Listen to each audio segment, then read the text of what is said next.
welcome to the Boozy Pundit Bullet Point Bulletin, brought to you by Bullet Bourbon and Bourbon Barrel Ale. Build back better in the Biden era. Well, we made it, everybody. We are here in the Biden era. We can turn the page on Trump, right? I believe. Which, as the nation collectively breathes a sigh of relief, I think. I think we all aged about 10 years during the Trump presidency. That's what it feels like. I personally have turned the page on cable news. I'm not using cable news anymore. And just going to collect news in other fashion. It's been quite the year of news, even for a news junkie. It can get a little much at some point. Anyway, as far as the talking points, the Bulletin, the Boozy Pundit Bulletin points, point number one is the complicity syndrome, let's say. I'm here to try to debunk the idea that Republicans should be sort of rounded up and declared to be complicit with Trump and put on a blacklist or somehow punished. And the other thing is, of course, and the other bullet point is to discuss the Capitol Hill riots / insurrection / terrorist attack. So which one shall I start with? The Build Back Better with Biden or the Capitol battle,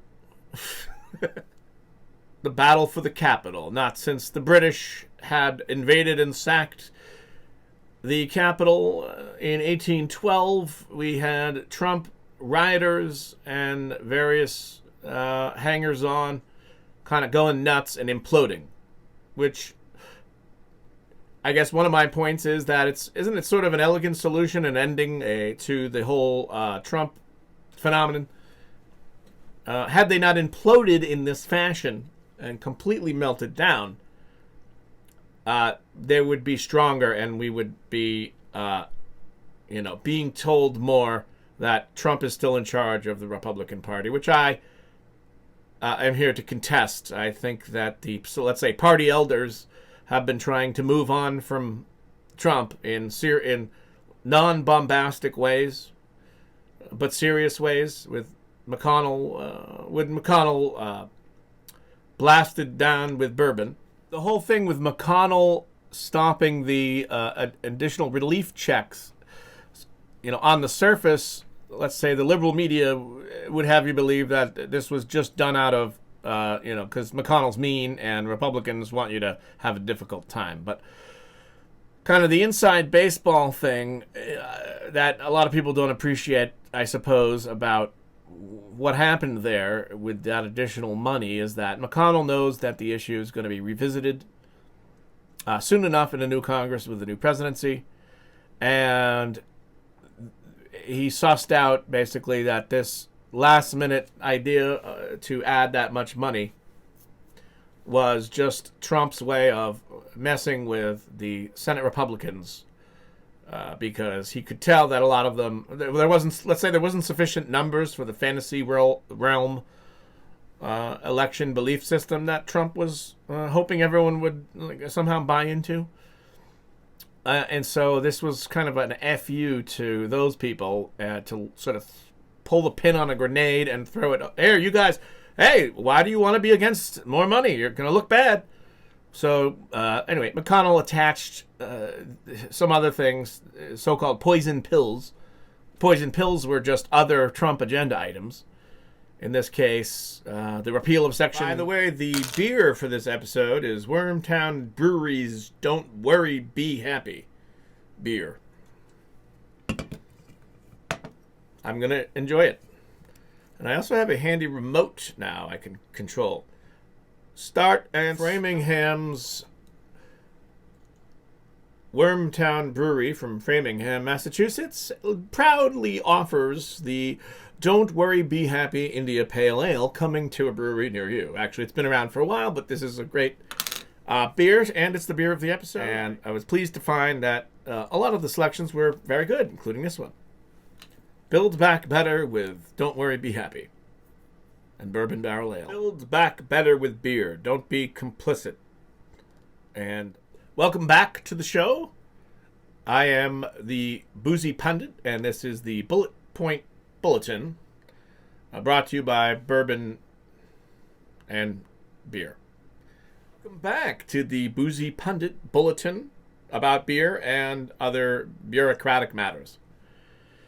So, my other bullet point is, and by the way, so sort of the new format that I'm going to be trying out for the show is to just have one or two bullet points and kind of base the show around those. I'll mention them at the top of the show, and then I'll kind of talk about those for however long and kind of wind it up. And then I'll show you what beer I'm drinking. Not necessarily in that order. So, anyway, the, let's say, core of this show that I'm going to do right now is about to happen. It's the issue to do with, the word complicit is trendily thrown around on the left, and in kind of there's a vindictive strain going on the left amongst Democrats. In certain quarters, a lot of people are just happy and relieved, I feel, in general, but there is an element out there where the word complicit is used, which to me is, so they say, well, anyone who at all ever liked Trump, it was complicit with, the whole Trump experience or something with Trump. Complicit, treating Trump like it's a crime, or allegiance, or any following, or even if you liked a policy, or two of Trump's, is that complicit? I guess anyone who voted for him, complicit. It's making people out to be a sort of a criminal element, to be gone after. You are complicit, and now we will blacklist you and make sure you can't work. So, there's a couple problems here. Not only is that it's an incorrect usage of the word complicit to me. Complicit to me invokes a one-off criminal event, right? Okay, there was a bank robbery, and the driver of the car wasn't in on the actual bank robbery. He didn't shoot anyone, didn't have a gun, but he drove them home. He was complicit. Okay, fair enough. But what we are talking about with Trump is the machinations of politics, which features shifting alliances and people switching sides all the time. So I don't think the word complicit fits, even if you were so inclined to use it, which you shouldn't be, because what we should be doing right now in order to pull together and all row the boat in the same direction to turn the page on Trumpism, instead of vilifying and kind of sandbagging moderate Republicans, say like Marco Rubio, for not being against Trump sufficiently early enough or something. Now, these are the people that need to be kind of encouraged and gathered into a bipartisan anti-Trump coalition. So we need everyone we can get to kind of be on the page of marginalizing Trump, and probably the best way to do that is to go forth with a official, slowed down, due process impeachment, and have the punishment be he can't run for office again. That, to me, should do tremendous damage to his ability to be so-called kingmaker in the party. Because I'm very tired of being told that Trump is going to be still in charge of the party and everyone has to kowtow to Trump still. I think the implosion there at the Capitol went a long way to making sure that kind of everyone can finally now go, my God, this really got out of hand.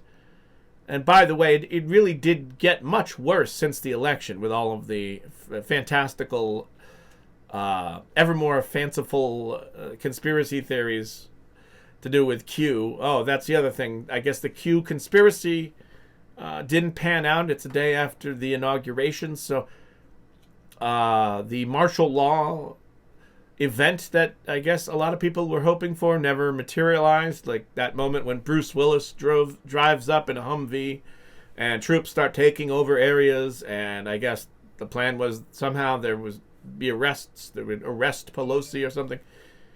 And well, I just got an alert.